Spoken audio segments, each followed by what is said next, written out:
Okay, hello and welcome. We'd like to call to order this January 27th meeting of the Audit and Accountability Committee of the Columbus City Schools Board of Education. Madam Auditor, would you take the roll? Ms. Beckerly, Here. Ms. Vera, Here. Mr. Grant, Here. Mr. Vajon, Here. Ms. Reyes, Mr. Jordan, Here. Mr. Daniel, Here. and you have a quorum. Thank you. Welcome, everyone. Before we get on with our agenda, I just want to take a minute to introduce and welcome our newest committee member, Christina Vera, also our new board member. And we're happy to have her here. She's serving as the vice chair of this committee. I am now your chair, for better or for worse. We're thrilled to have you. And we have lots of work to do. So Christina is a detailed person, and she's jumped right in, and she's been terrific so far. So we're really lucky to have her.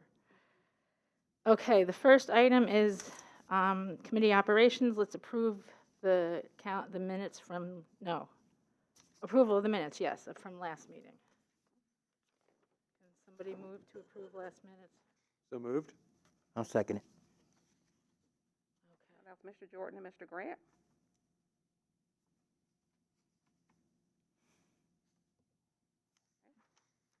Okay. Without objection, we'll consider them approved. All righty. And we go on to committee operations. Now, would like to approve the Audit Committee 2022 calendar of meetings. Okay, I believe this was handed out at our October meeting. But just in case if anyone doesn't have it, it should be in your handout. So the dates are, of course, January 27th, February the 24th. March the 24th is a hold, but I believe it will become an actual meeting because I was holding that for the Auditor of State, thinking that they might be ready for the February meeting.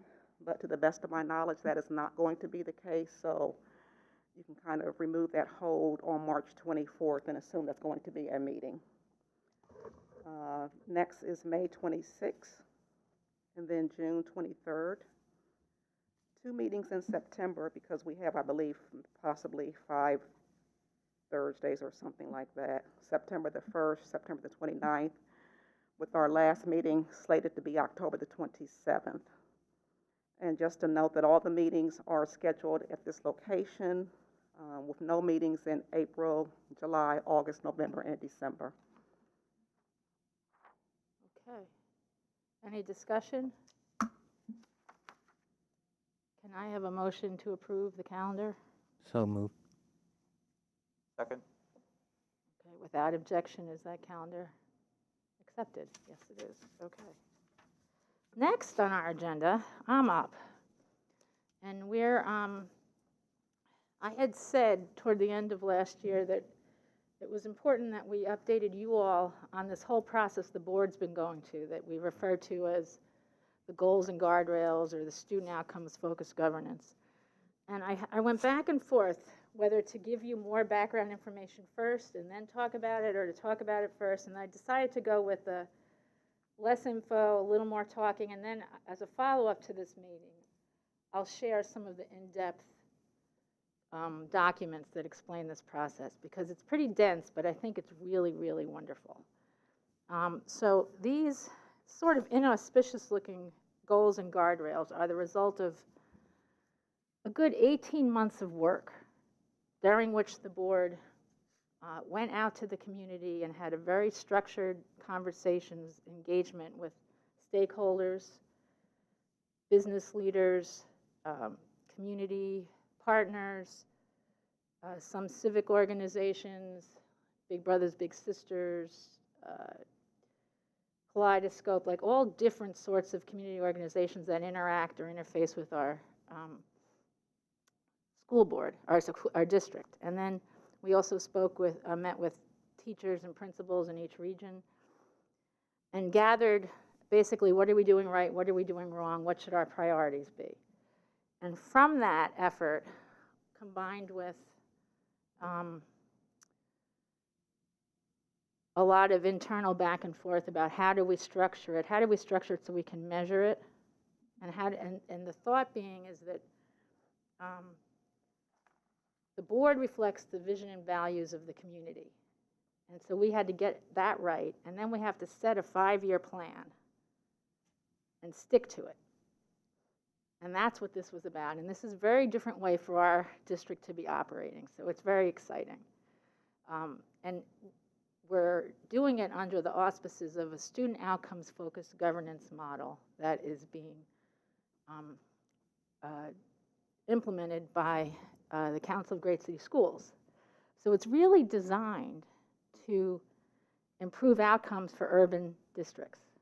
I mean, it's designed to improve outcomes for any organization, but its genesis is how can we find a way to turn around the persistent problem of urban districts not achieving where we would like them to achieve. So it's really intentional. And a lot of it is about changing culture. So part of what we're doing with these goals and guardrails is we're setting interim progress measures over the course of 5 years, which we will be monitoring with regularity. And we actually have, and this was the part where I didn't want to dump too much on you. We have a monitoring calendar that covers the 5 years. So from now for the next 5 years, we know when we're going to be looking at the data for each of these overarching goals and how we're going to decide whether we're on target, not on target. And there will be an in-depth discussion about all of that. Another layer of this that's really cool is that in order to, reset, what's it called? Goal set, or reset the culture of the organization, we will be monitoring ourselves to see how well we stick to this model. So in every quarter, the board undergoes an analysis where we say, did we spend at least 50% of our time monitoring these outcomes, and give ourselves a grade on it? And it will include all this time. It includes not just board time, any official board engagement. So it includes committee time, all the other committees. And within this, our work, how much of our time is on goals and guardrails, how much of our time is on other things, in order to really get the entire organization rowing in the same direction on the outcomes for our kids. And so we're really excited about this. And it's a heavy lift. We're in the midst of it now, and there's all kinds of, struggle to get it up and running. And so I just wanted to alert you to this, and that when we talk about the goals and guardrails, we're not just talking about some, vague strategic plan. We're talking about what we want our whole organization to be focused on with laser-like precision. And it should inform every decision we make, from the F&P process that we're talking about, that we're undergoing right now, to how we assess risk in order to identify our audit plan, to busing, to everything. Everything has to be tied to this. A lot of it has to do with equity when you get to the guardrail part, which is, critical to achieving our goals, is to address equity. So I guess what I would like to say is I'm happy to answer any questions now. I just wanted to give you that overview, and then next day or so I'll send you some of the materials that describe this a little bit better. You can dig in as much or as little as you want. But this is pretty exciting stuff, and we're really excited to be doing it. And you are all on the front line of implementing this change in structure, procedure, mindset. Mindset, really, it is mindset. So we welcome you to this journey. I should say, and I'm getting ahead of myself a little bit, but some part of this ties into what we've sort of been talking about for the past year or so, about how do we adjust the work of the Office of Internal Audit to reflect. We've been calling it enterprise risk management. We're talking, are we achieving our goals? How do we prioritize what Carolyn and her team look at to reflect what's really important? And this is sort of a roadmap to making sure we're doing that. And so that's kind of exciting too. And then the other thing is part and parcel of this process is what we refer to as a policy diet, an agenda diet, and a committee diet. And that is to occur hopefully in the next 6 months, and we're going to attack them each at a time. And the idea is looking at our agenda, how much of it is necessary, how much of it is really targeted at, the goals and guardrails, how much of it can be handled in a different way. So really looking hard at our agenda, looking hard at our committees. Are they doing the work? How do we structure them, or do we even need them? So we're going to be looking at all of that, and I'll send you some information about that. And the same with policies. Like right now, we have a gazillion board policies, many of which we don't really look at very often. So we're going to look at realigning what policies does the board really need and what policies are really administrative. And all of that is part of this work to get us all with laser-like focus on the mission of the organization. So anyway, I'm happy to answer any questions, but stay tuned because I'll be sending all the nitty-gritty details about this work.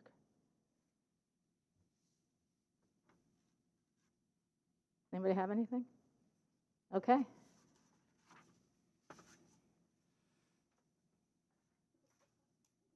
Do you have anything to add, Christina? Okay. Moving right along, Section 2, we're at the Office of Internal Audit Report. Madam Auditor, do you want to address the first item, which is the OIA budget for fiscal year 2023? Yes.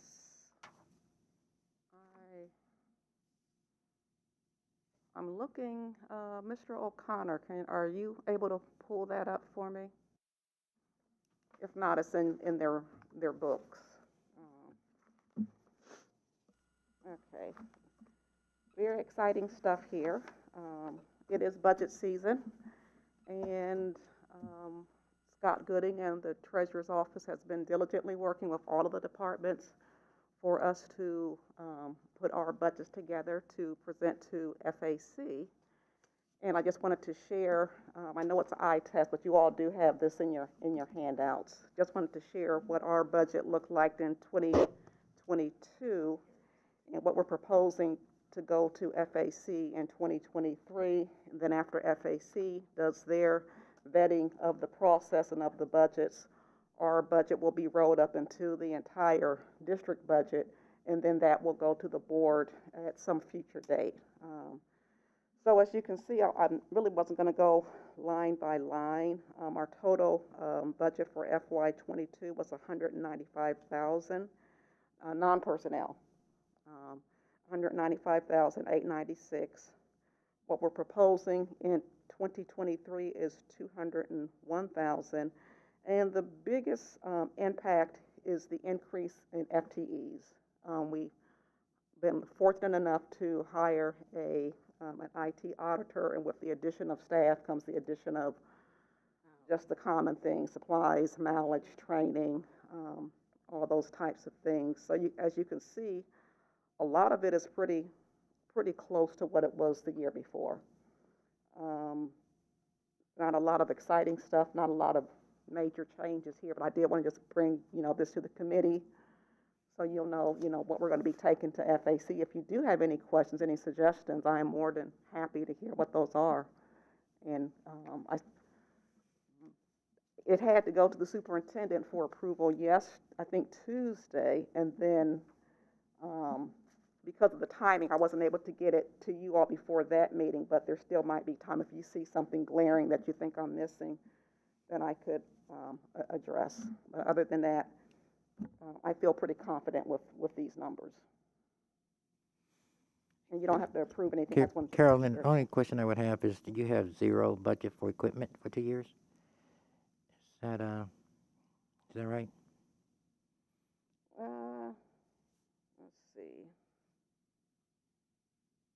Oh, it's going to be under technical equipment. Oh, okay. It's where, our laptops and Yeah. whatever. Okay. I would imagine that you're going to need something.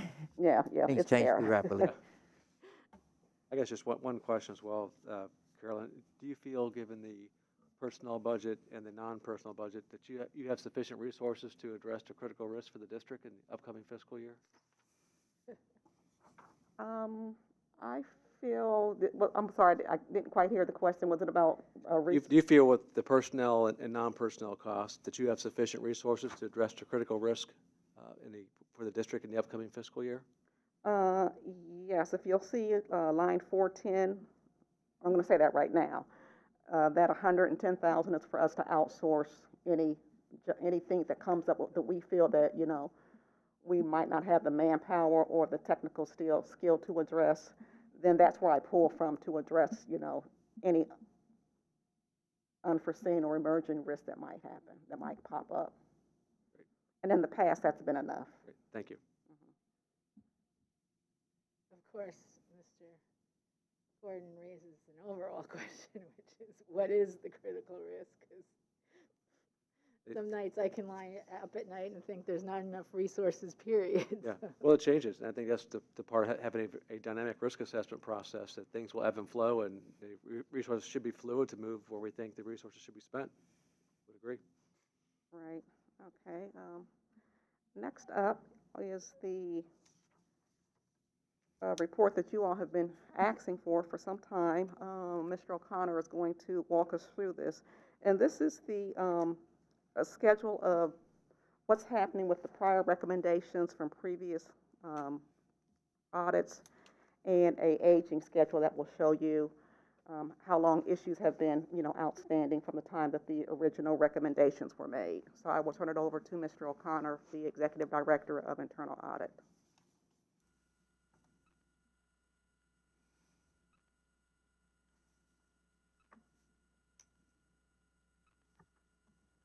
Thank you, Carolyn. Trying to get the right document to share here. It was up for a while, and now it's On the other one. It yeah, was. I think our guys in the back had it up. There we go. Can everybody see that? no. Oh, I have it in hand. Okay, it's not sharing. Well, let's see if I can get Ryan. we have it in front of us if you, There we go. How's that? because it is an eye test, Okay. so Yes. even on paper it's an eye test, but Yes. Okay, so this is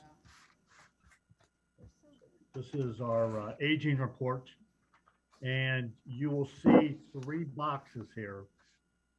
The top box would capture the treasurer recommendations, the middle box, the superintendent recommendations, and the final box, the operation recommendations. And the way this is set up is it's split into 2 categories, which you'll see on the left-hand column in the box: implemented, not verified, and in progress. And then within each of those categories, we further differentiated them by high, low, and moderate risk. The implemented, not verified, those are items that management has notified OIA that the items are ready for our review. So they are in the pipeline at some point. They may have just started, they might be ready for completion, they might be completed waiting my review. The in progress is management is still working on those items to finalize their corrective action plan, and then they will let us know. And then across the top, you'll see the various months. So the first column is 0 to 6 months, and then 6 to 12 months, and so on and so on. And that goes from the end of the implementation date forward. So it doesn't go from when we made the recommendation, but once management committed to that implementation date up front, once it's passed, that's when we start the clock to capture it into these different categories. And one other thing, in the highlighted strip for each one of them, in the treasurer, superintendent, and operations, you'll see at the end of that line what we were able to close this period.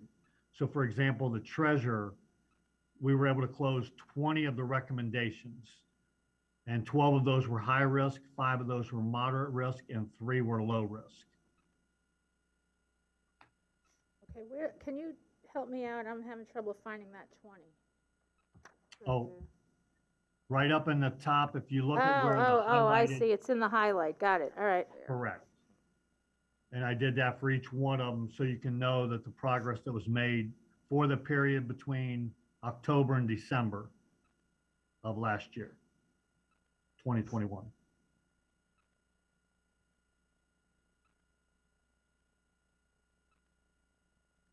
Kevin, question for you. Yes.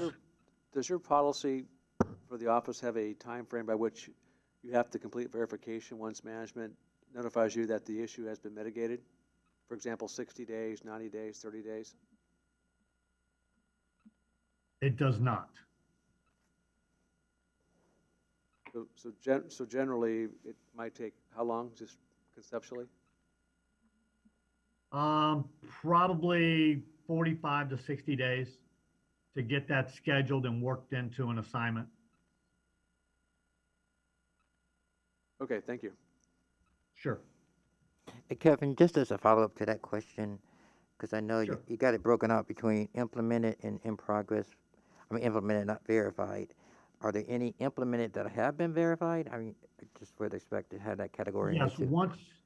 once they leave the category implemented, not verified, and we validate that management's taken the necessary action and the controls are working effectively, they become closed and verified. Okay, So they no longer appear, they're just closed. okay, so that's the top So line. there are quite a few of those items that are closed. Okay.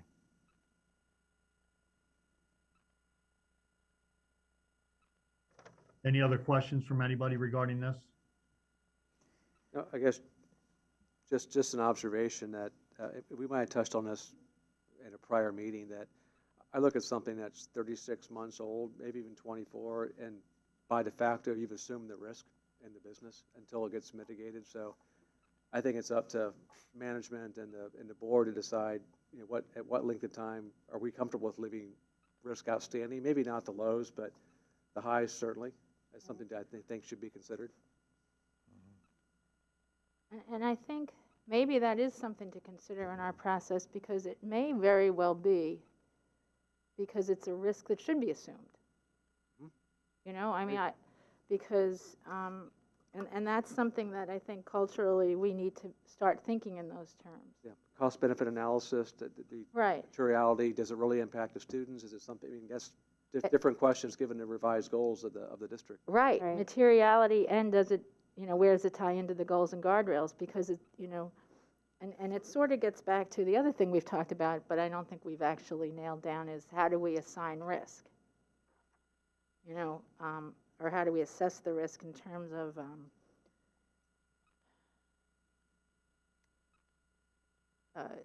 low, not materiality, like a faulty sort of paper process, a report, like example, some sort of a financial report that has low materiality, but is it, you know, not a best practice, or should be, you know, and especially when now, if we ask this follow-up question about goals and guardrails, you know, there's a, and my favorite example of this, and I know Stan's probably going to get mad at me, I don't know if he's on, I haven't seen him, but at some point we,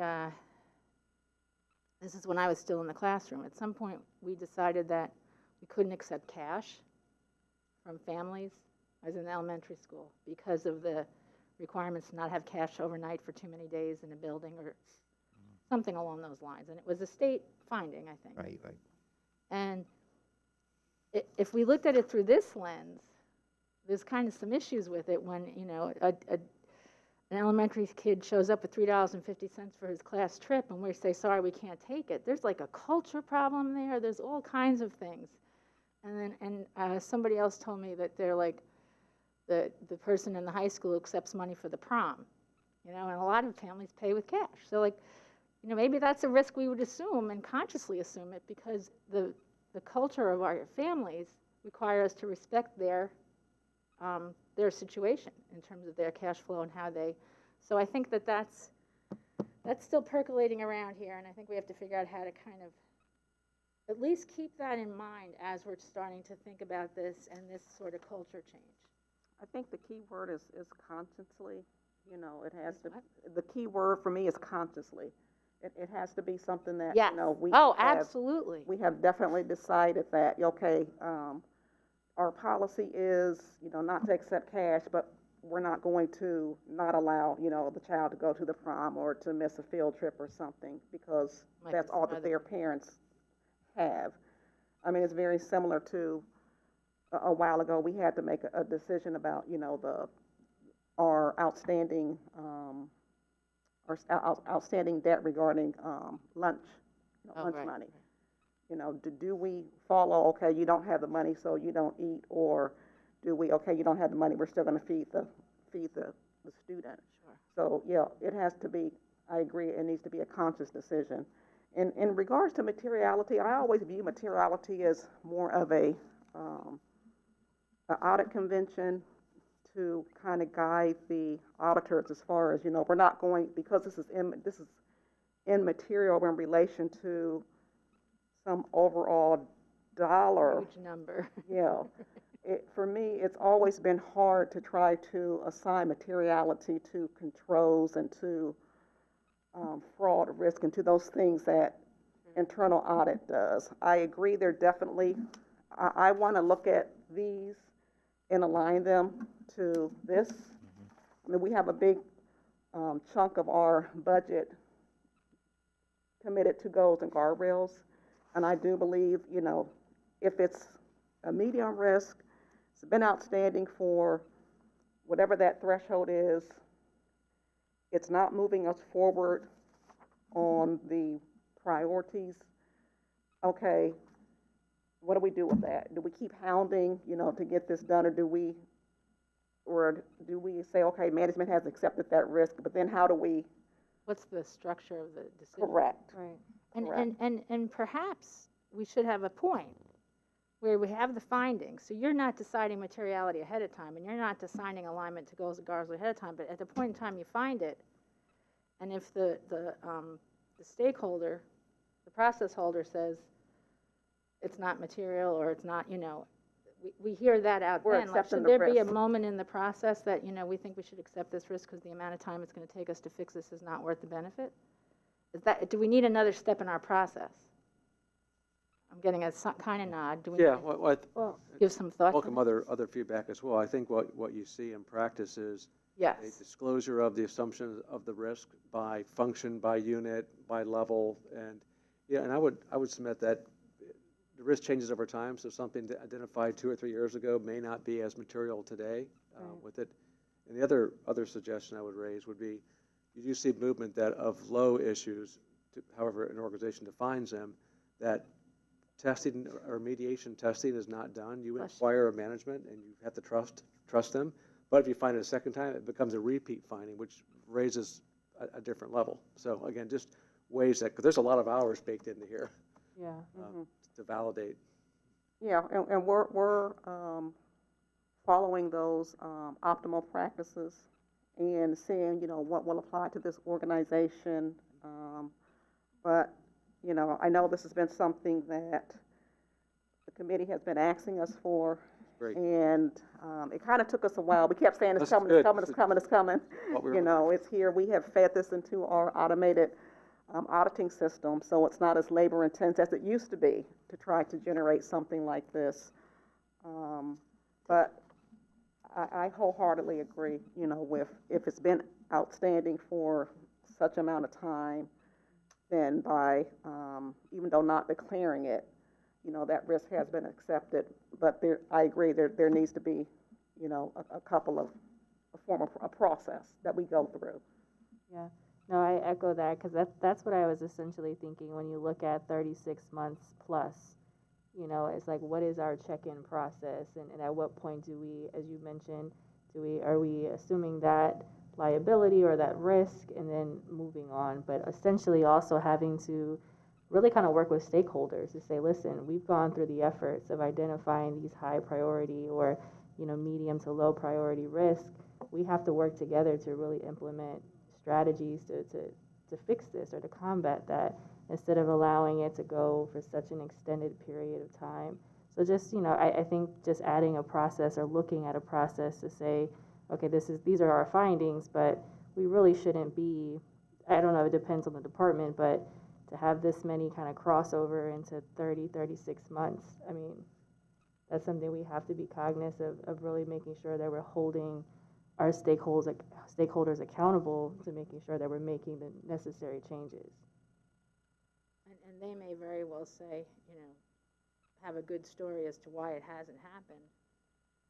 That's fine, we can update that, at least have a Yes. report as to, hey, this is why we're still in transition, but not knowing why, then that's hard for us to make decisions moving forward. So Right. is the next step to come up with a procedure, another step in the process, or do we start to look at these and try to figure out which ones we can present to the board as officially assuming the risk? I'm trying to figure out where we go from here. Should we give that some thought, or do you have any ideas, Carolyn? I would like to know the why. Some of the whys I kind of intuitively know, having been here and knowing some of the turnover that we have had and some of the key functions. And I know there was one key area where we did not have a chief since 2013, and we just got one, you know, in 2019. So I know some of those stories as far as, you know, okay, this doesn't surprise me, you know, in some of these areas. But I am, if you all think it's worth while to come back with the why for, you know, if you wanted that for anything over 36 months, anything over 24 months, anything over, if you think that's a worthwhile exercise, we can definitely provide that information. I know for me, it wasn't so much the why but, you know, when you start quantifying everything and it gets down to statistics, it's hard to remember, you know, what the actual finding related to, especially for those that are high risk in over 36 months. So if we had some kind of even just a chart, just a brief recap of what that finding related to, that would help us kind of make sure we're aligning it with the goals and guardrails, and to see if it's something that, you know, it really raises up to that level that it needs to be continued to be monitored, or, you know, or you just say, yeah, well, that relates to that. We understand that issue, and we don't think that it's worth the manpower or, you know, the cost benefit of trying to, you know, lower that risk. So that all makes perfect sense. What I'm struggling with is, do we establish a procedure for this so that this is how we do it going forward? It seems to me we can deal with these items here, but it seems to me we're also identifying a pattern, right? That we want to. So should we do the procedure first, like? And even do we build in a point in time when we initially have the findings to say, you know, what is the risk to the work? You know, how does, let the process holder say, this is high risk, no low risk, have that discussion then, and then wait and, you know, and see what happens. I think maybe we need to think about that. But, I mean, does that sound reasonable? Is that what your experience is out in there in the real world, that you build in that sort of a thing? I would concur with that a procedure would need to be in place, because me just looking at this, I wanted to make sure I was interpreting correctly. 3 years and on out is fairly extensive point of time. You've had things cycle per se. And so we don't want to make sure that is going to be tradition or SOP going forward. And then to the same token, make sure, start to kind of quantify it, especially with the new guardrails and guides that have been in there, because maybe then all of it could work together, because it's not just internal audit, it is within each departments for them to implement the things that are necessary.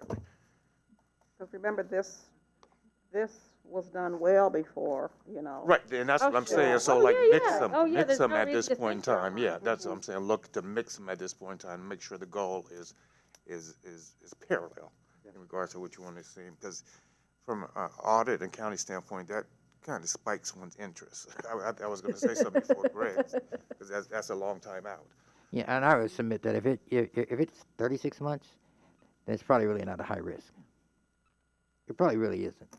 I mean, we may have classified it that way, but if it's going that long and you don't feel a need to truly address it, it's really probably not a high risk. Yeah, I agree with that. Yeah. Jim, I think you got roughly half of the in progress or highs, and to point, and probably once they were found to the action plan, you could probably add another year or so on top of that, so it's probably 48 plus. But I think, you know, to consider you know, through audit maybe recommendation on, you know, we want issues remediated in X number of days. So we want highs in, you know, you pick a year, 15 months, we want mediums and whatever. And then you could begin to track that. But I think Tim had a great suggestion. Let's go back and look at the highs. Are they buildings and grounds? Are they payroll? Are they general ledger? Whatever they may be, and revisit the risk, and with management, maybe come up with a suggestion. Maybe it's not the next month. It's a lot of work. But Right. sometime in the next couple of meetings, I think that'd be a great discussion. And it's okay to revise the risk, you know, Absolutely. Yeah. That based makes on sense. much so. additional information. I like that thought. All right, so it sounds to me like we're agreeing that we want to take a look at these items in particular as a next steps and think about formalizing some sort of policy where we're consciously deciding, you know, at what point have we assumed the risk, or should we, we're consciously making the decision, maybe at several points throughout, should we assume this risk? Maybe we shouldn't assume it then, but we can assume it now. So let's put a longer term action item for that, to think about that process. I hate to say it because I want to bite my tongue out, but maybe we need a board policy.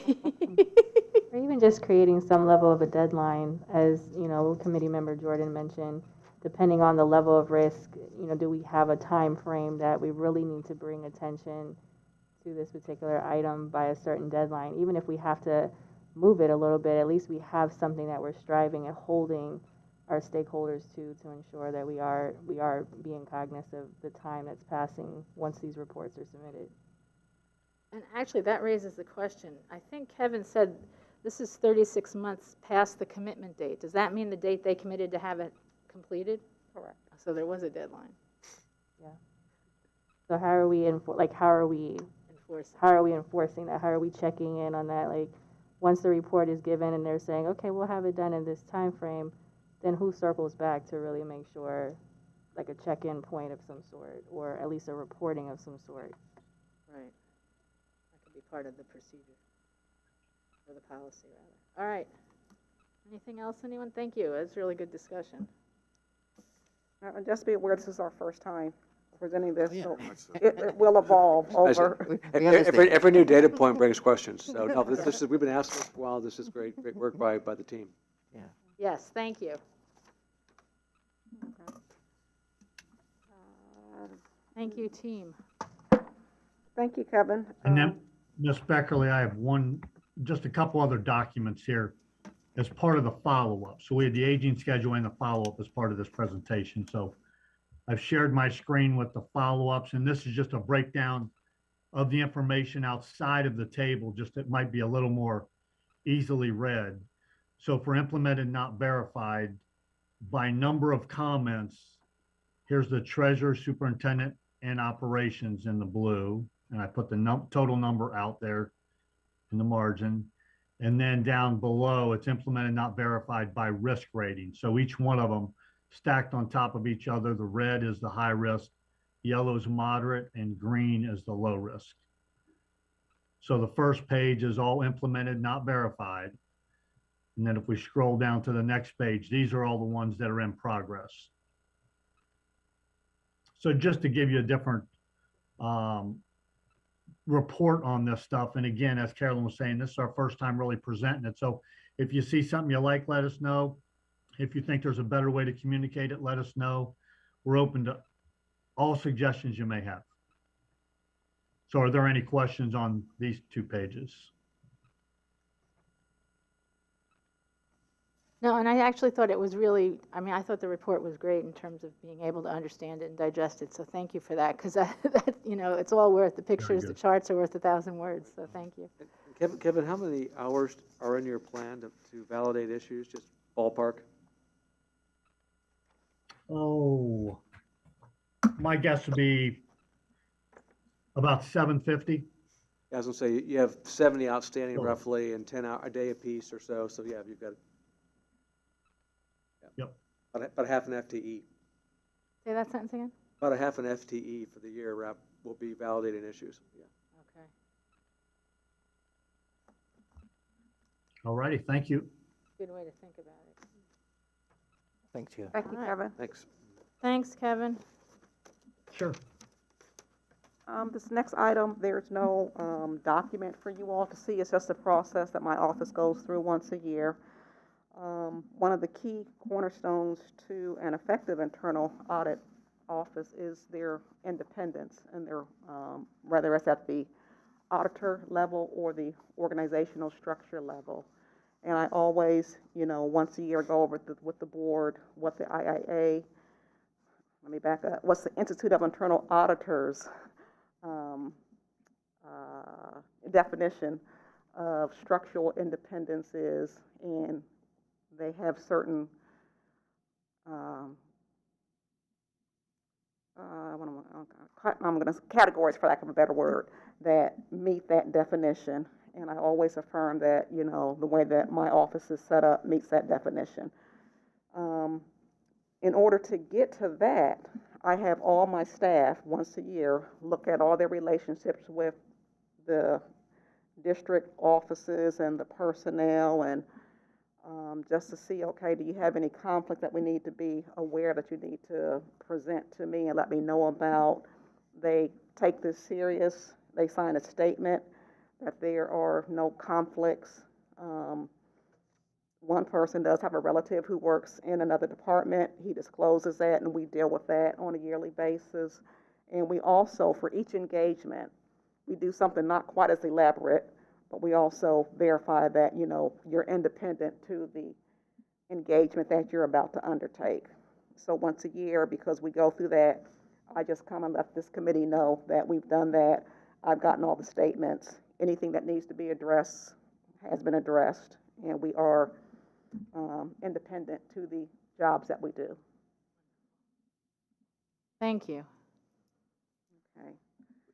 May I just one more question, Carolyn, just as a follow-up to that. So does your department have free access to all the books and records that you need to perform your work, and do you get good cooperation from the district leadership in helping do your work?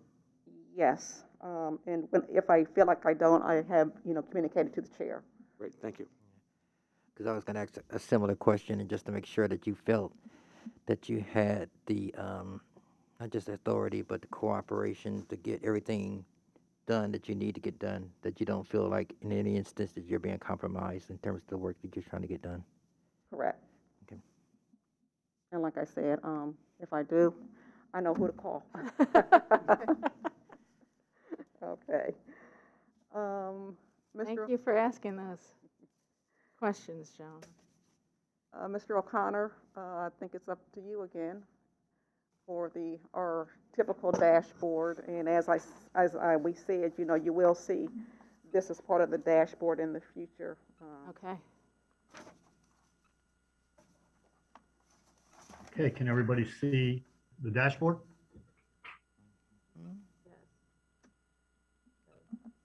Yes, You can see the we can see it. Yeah. Okay, very good. Started to worry because I'm not technically savvy at all. Well, I don't think you're dry. I think we're seeing what our AV people here are pulling up. They've got it separate.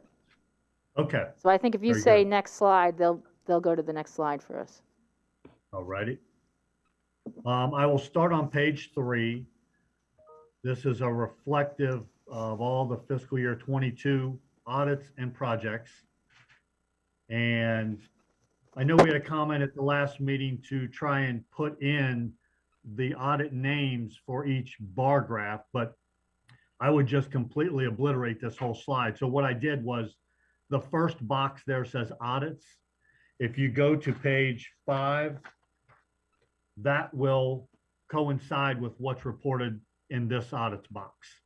So you'll see 5 audits are in the planning stage, and those are all, well, 4 of them are school audits: student behavior, academic grade reporting, student attendance, Chromebook accountability, and data governance. Those are all in the planning stage.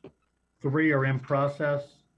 That's the general ledger financial reporting, the federal state grant compliance programs, and the fiscal year 23 audit plan development.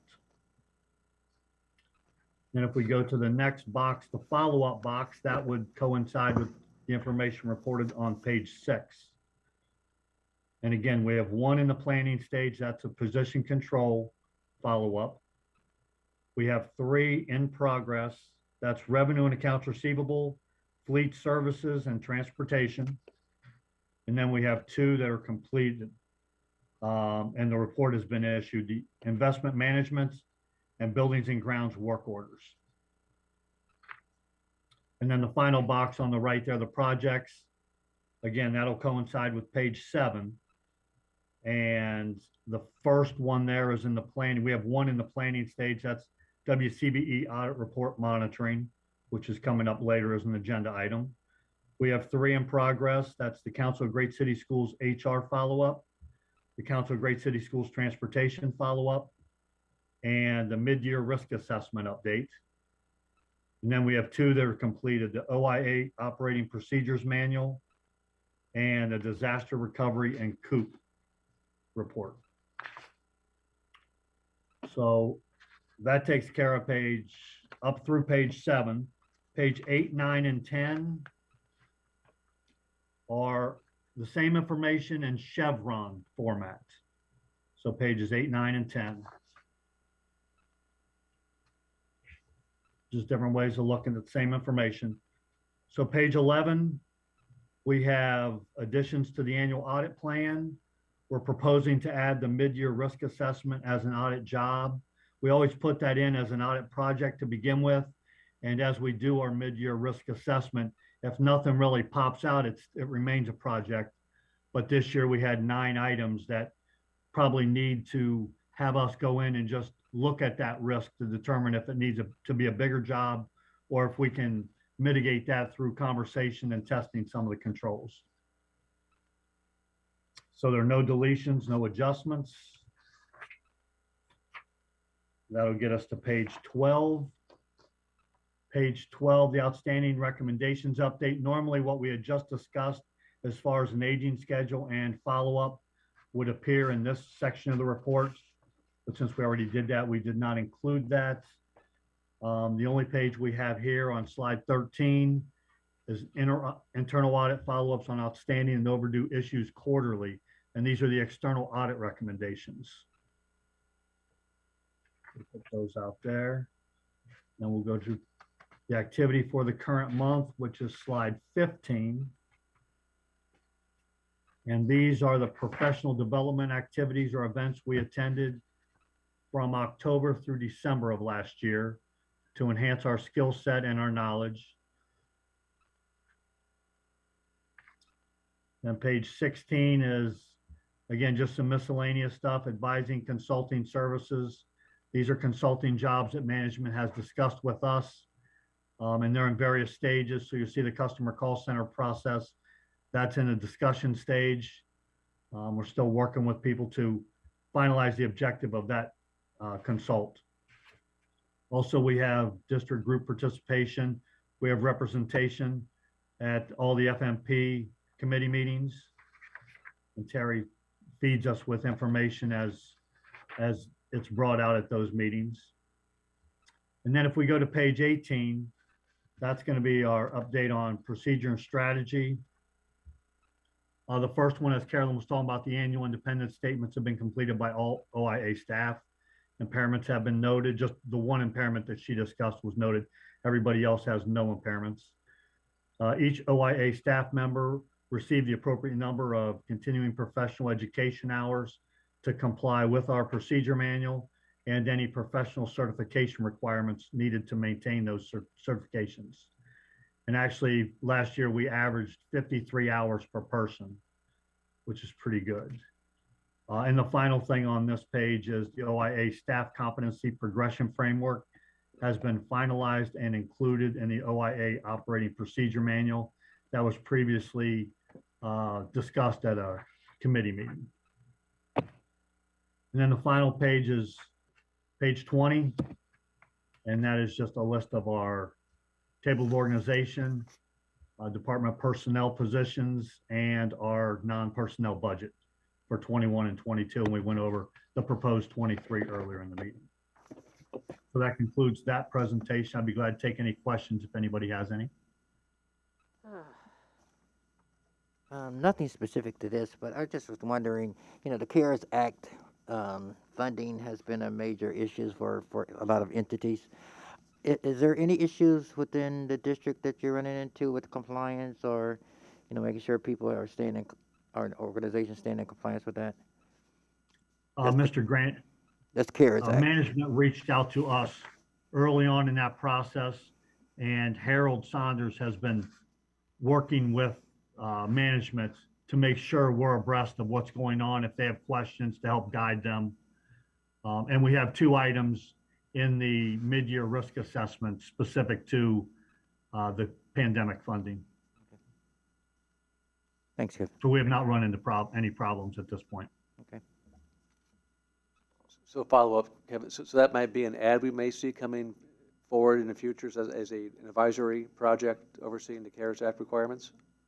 I think it was, and Harold's not on the call. He's ill today, so I'm kind of speaking blindly here. But I believe that was part of, and Kevin, correct me if I'm wrong, I think that was part of the of the work plan that we're currently in. So I know Harold has been very active, with the team that kind of monitors the requests that come through. So I think it's already been accounted for.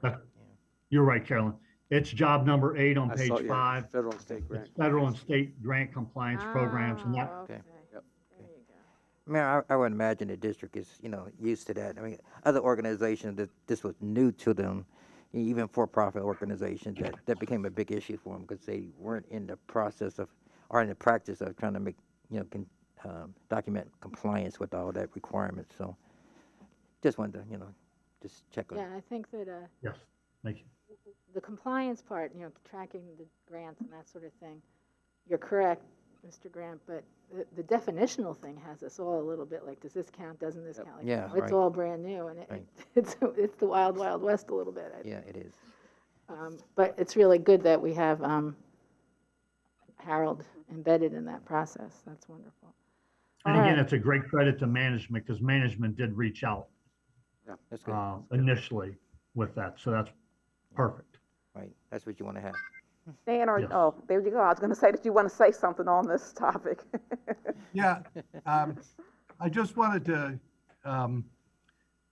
you used the term Wild Wild West. and Sorry. I know, but I'm a little bit concerned.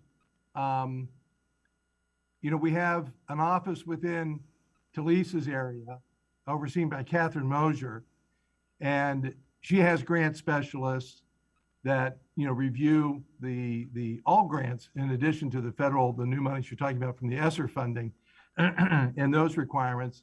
And they're really the on the line implementers of that. My office is intricately involved in that and helping oversee that from a reporting and check and balance kind of point. The state of Ohio is watching us. The feds are watching us. And, with all due respect, we all, we kind of got this, we know we're doing. We've embedded Harold in the process. So I don't want you to think that Yeah, you're right. anything's out of control. We've got lots of people already watching lots of other people. And let's not lose sight of the fact that, in addition to Carolyn's budget and how the office operates, this office interacts with everybody else in the district. And we have to dedicate resources out of our time and budgets to perform this function as well. So it is a broad scope reach here, that there's more to it than just what comes here to ANA in your monthly meetings. But as far as the federal funds are concerned, we have a lot of people looking over our shoulders on this. Oh. So rest assured that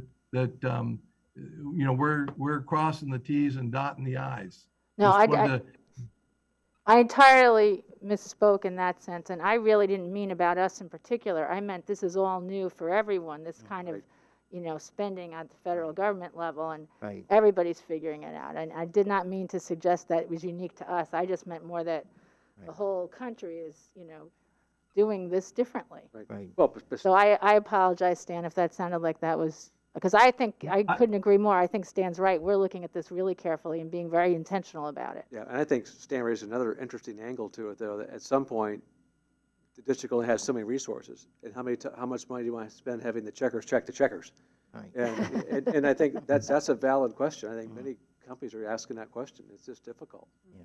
So at some point, you have to trust the folks doing a role and then some level of oversight, and move on. Right.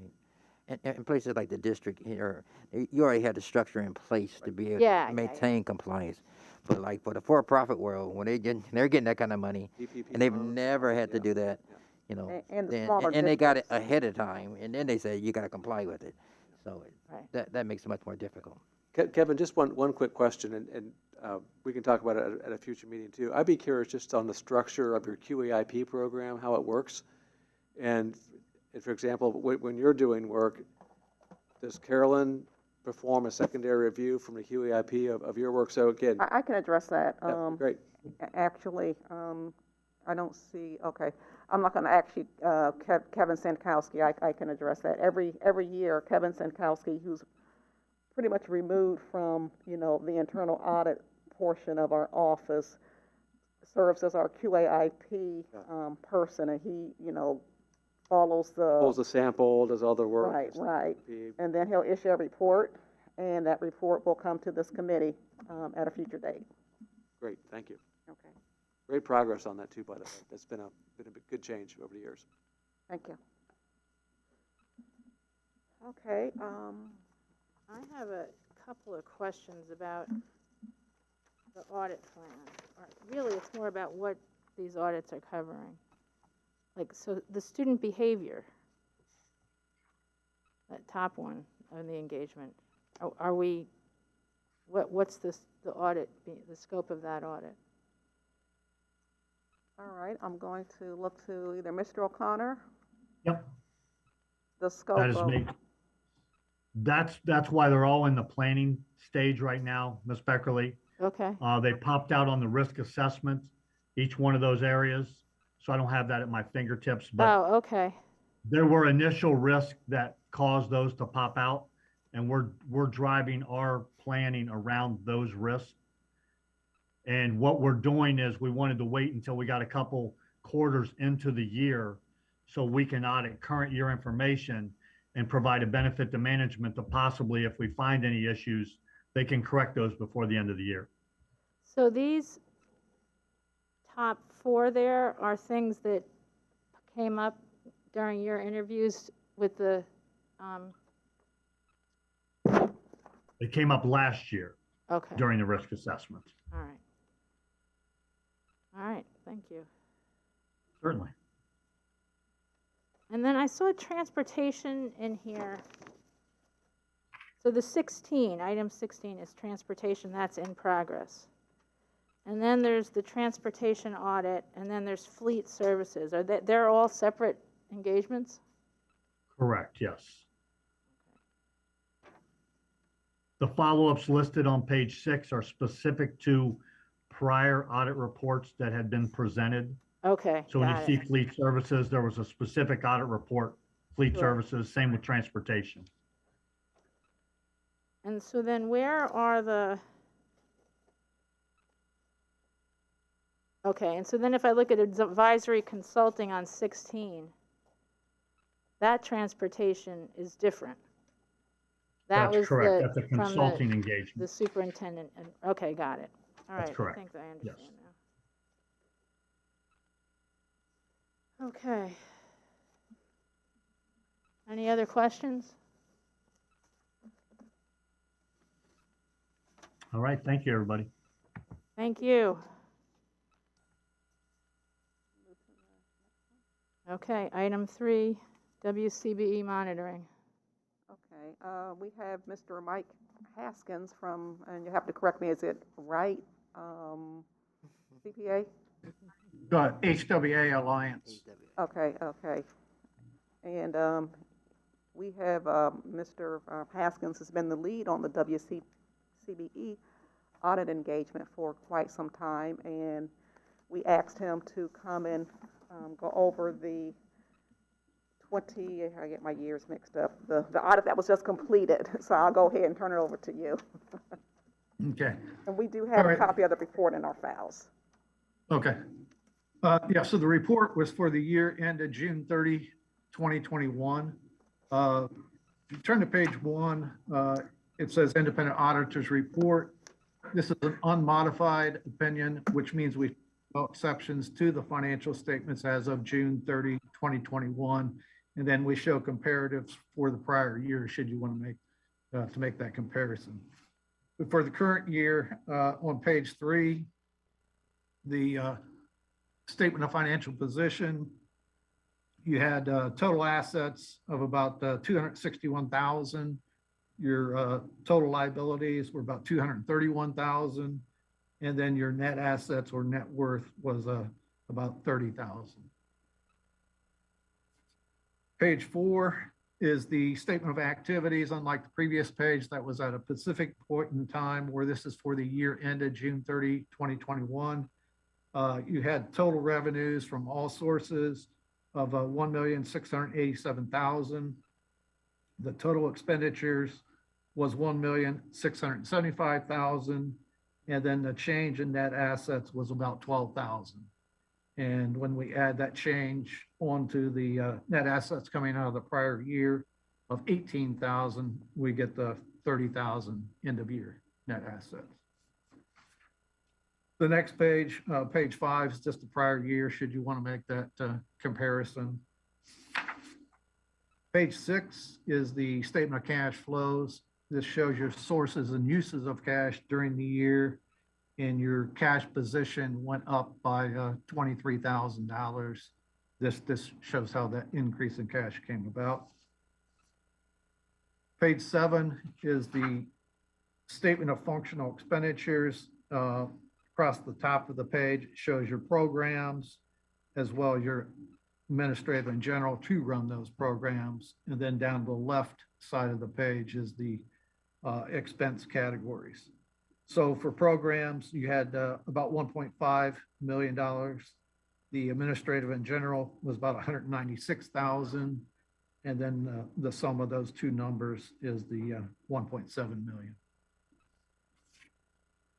The next page, page 8, is just the prior year, should you want to make that comparison. And then the rest of the report is the footnotes to the financial statements. These just enhance the reader's understanding of the financials, give you a little bit more details on some of the numbers that appear on the statement of financial position. So I'm not going to go through those. I mean, they're there that you can read at your leisure. So that's, I guess, a brief overview, if you will, of the report. It was submitted to the Corporation for Public Broadcasting on the 13th. As it was required to be in on January 14th. So it was one day early. So with that, I would open it up if you had any questions or comments on the report. I just had one question. I know in one of the notes it mentioned that the CPB grant was late or something like that. And because I didn't, they normally do fund or the station, right? That's correct.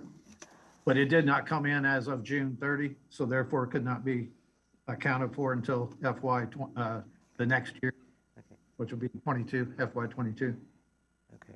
And it wasn't a 2021 either? I didn't see it in 2020. It did not come in FY 21. It did not come in until No, I mean, after. for 2020, it wasn't in there either? I think it was there for 2020. I didn't see it, but I know there had been something going on with that before.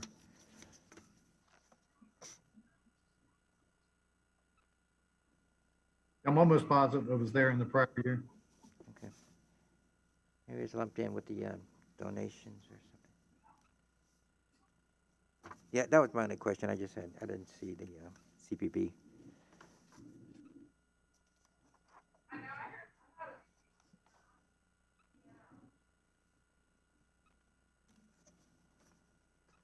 Mr. Grant, could you restate what your question was? The Corporation Public Broadcasting, which is, they fund stations. And so that grant is usually a revenue source that comes through. I didn't see the funding for that. In either year.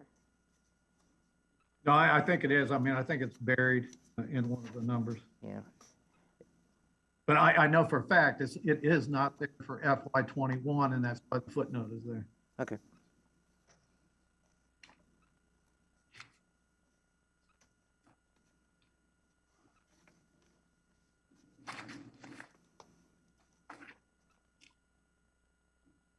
Okay, any other questions?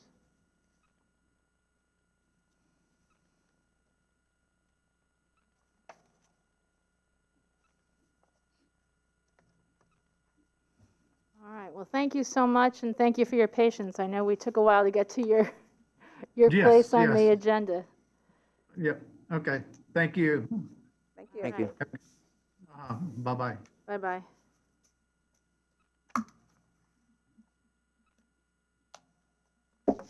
Okay. Moving along, we had the next meeting agenda. And Carolyn, I think that was when you and I talked about this. I'm trying to remember what we were trying to say, what we had planned to say. I know I have a couple of ideas about it, but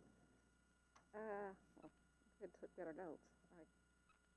I mean, one of the things I want to request that we put on the agenda is to take up, I know Carolyn's painstakingly talked to all of you to get your input about what we could improve, what you'd like to see different.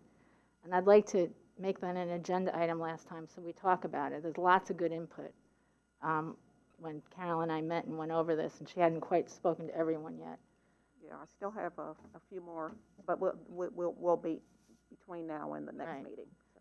And I think, and actually, to be honest, I think that was what it was. And it was, we were taking some of the thoughts that you all had shared and talking about maybe a different way to structure the reports from different pockets within our, or different segments within our organization.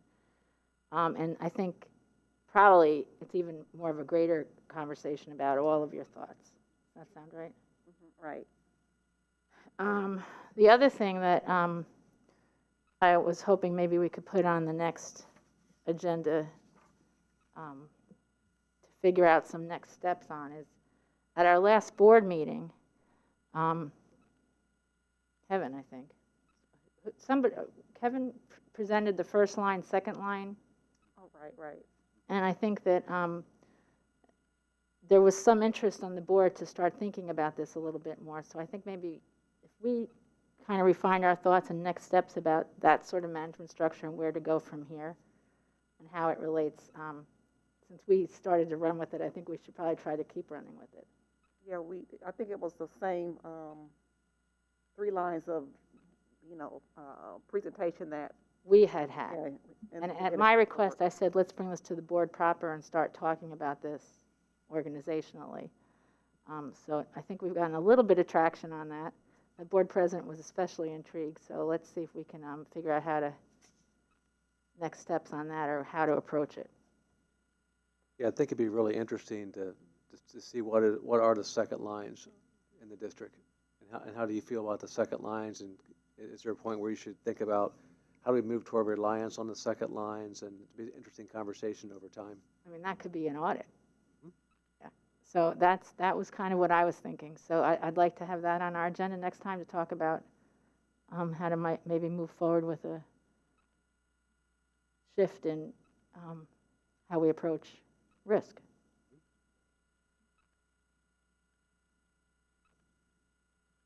Okay, and then the next item was the, one of the things that I asked all of you when I met with you was your feedback on the committee calendar and the types of information that is coming to you all from the, different chiefs that come. So that's why the calendar is not before you today. I want to also take that information back to the chiefs and see, what we can work out, and then bring, hopefully at the February meeting, bring that calendar back to the committee for approval.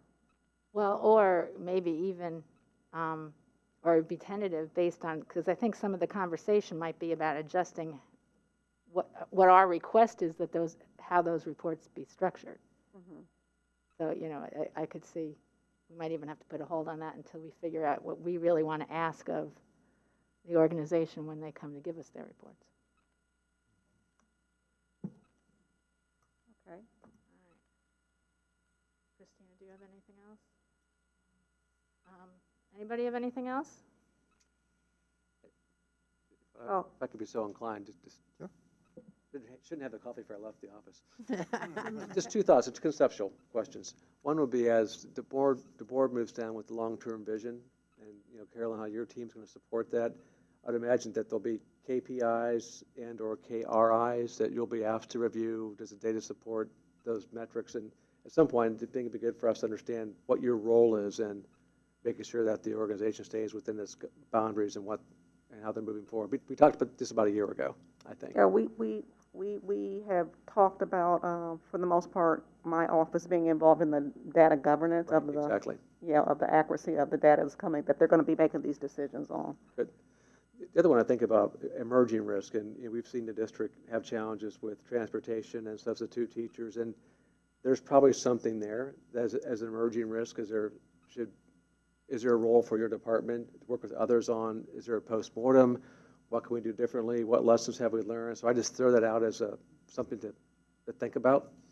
We are, the one thing, and I can't go into too much detail because it hasn't been published, but one of the things that we want to, instead of just coming up with a response, we're going to ask about the root causes of one thing that we know was going to be coming out, and doing that deeper dive. I think about the disaster recovery and the COOP work, and there's probably something, again, is there something even additional now that what has the district learned beyond what it already had, and what else should we be thinking about to make sure we can ensure continuity of drivers and teachers and just food service? It's probably broader than that, but anyway, that just comes to mind. One thing I did want to add is that at our last board meeting, the treasurer provided all the board members with a copy of our annual comprehensive financial report.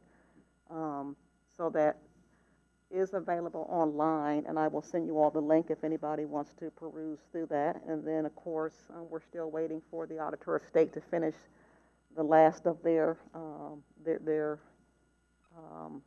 federal testing, so they can issue their report, and hopefully that will be at least at that March meeting. I don't think it'll be at the February meeting, so I will keep you abreast as I learn. Anything from our online attendees? Hi, Dr. Dixon. Oh, nothing, good meeting. Thank you, Carolyn and your team.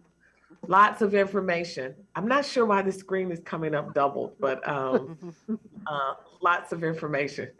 Hi, Stan again. Yes, I can't see you guys. You look fine from our perspective. Yes. Are we double? One other thing I wanted to thank was Terry from your team, because she has been terrific attending all the FMP engagement sessions. And I think that having her there is certainly an asset to us. She's been an asset in terms of the engagement process, because she's, sharing thoughts and ideas, and she's just been really above and beyond, and we really appreciate that. Thank you. Yeah, she enjoys it. She keeps us abreast of what's going on, and yeah, it's a good fit. So. All right. Thank you very much for that. And so next meeting, February 24th at 3:30, same time, same place. Thank you all so very much for your participation and your wisdom. And with that, I move to adjourn, or somebody should move to adjourn. I'm not the mover. So moved. Second. Okay. Without objection, we shall adjourn. Thank you very much.